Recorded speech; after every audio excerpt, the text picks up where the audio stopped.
Evening বন্ধুরা, সবাই ভালো আছো আশা করি। আজকে মেয়ের আবদারে সন্ধ্যাবেলা এই যে নিয়ে চলে এসেছি আলুর চপ তৈরি করার জন্য। প্রথমে আমি এই যে কুকারে আলুটাকে সিদ্ধ করে নিয়েছি। এখানে আমি একটা ফ্রাই প্যানের মধ্যে অল্প একটু ধনে, অল্প একটু জিরে আর দুটো শুকনো লঙ্কা ভেজে নিচ্ছি শুকনো কাঠখোলায়। মশলাটা সুন্দর করে ভাজা হয়ে গেছে, স্মেলও আসছে সেখান থেকে। এবার এটাকে আমি গুঁড়ো করার জন্য মিক্সারে দিয়ে দিলাম। এদিকে একটা বোলের মধ্যে দেখতে পাচ্ছ আমি বেসন নিয়ে নিয়েছি। বেসনটার মধ্যে 1 চিমটে হলুদ ও 1 চিমটে লবণ দিয়ে এটাকে মিশিয়ে জল দিয়ে একটা ব্যাটার তৈরি করে নেব। জল দিয়ে লবণ, হলুদ, জল সব কিছু একসঙ্গে দিয়ে আমি এটাকে একটা ব্যাটার তৈরি করে রেখে দেবো।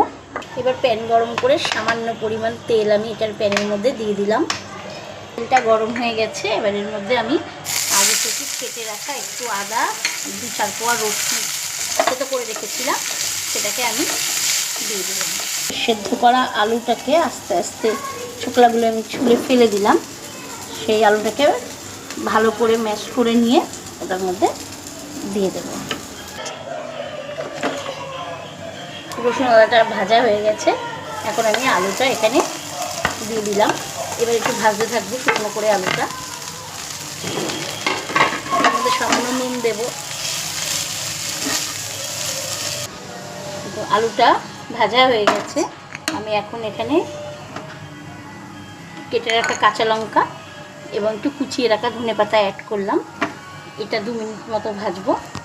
রাখা ধনে, জিরে ও শুকনো লঙ্কার মিশ্রণটাকে অ্যাড করে দিলাম।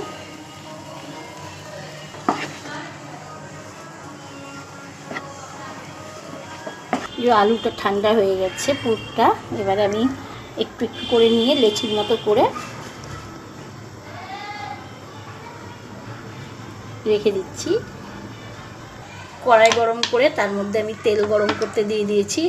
চাইলে প্লেটের মধ্যে একটুখানি আমার মতো বেসন আবার ছড়িয়ে দেবেন, যাতে কাপের আকারগুলো দিয়ে রাখবার সময় ভেঙে না যায়। এবারে এইভাবে একটা একটা করে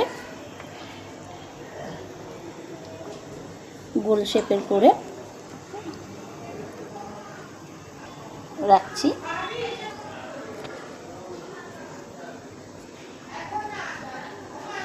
আলতো হাতে একটু তুলবেন তোলার সময়। রেডি হয়ে গেছে পুরটা। এবারে আমি ব্যাটারে ডুবিয়ে একটা একটা করে ভেজে নেব।